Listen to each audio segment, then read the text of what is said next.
لو بتحبوا الفانسي كات فاحنا في مجوهرات الطويل عملنا لكم توينزات كلها فانسي كات. تعالوا نشوف. بقالنا فترة بنشوف بنات جاية تشتري الشبكة بتاعتها ألماس وبتحب الحجارة الفانسي كات، ولأنهم ما بيحبوش التوينزات العادية من الحجارة الراوند الكلاسيكية أو التقليدية، فاحنا عملنا لكم كوليكشن كبير من التوينزات اللي كلها فانسي كات. والفانسي كات ده للي ما يعرفش هي أي حجارة غير الراوند، سواء كانت بير، ماركيز، كوشن، إميرالد، باجيت، كل ده اسمه فانسي كات.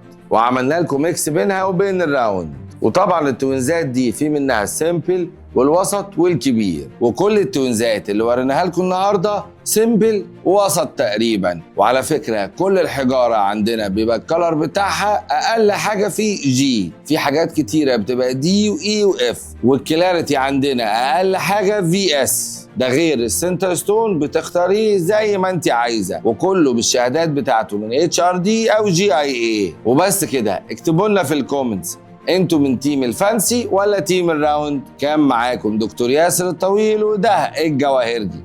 سلام.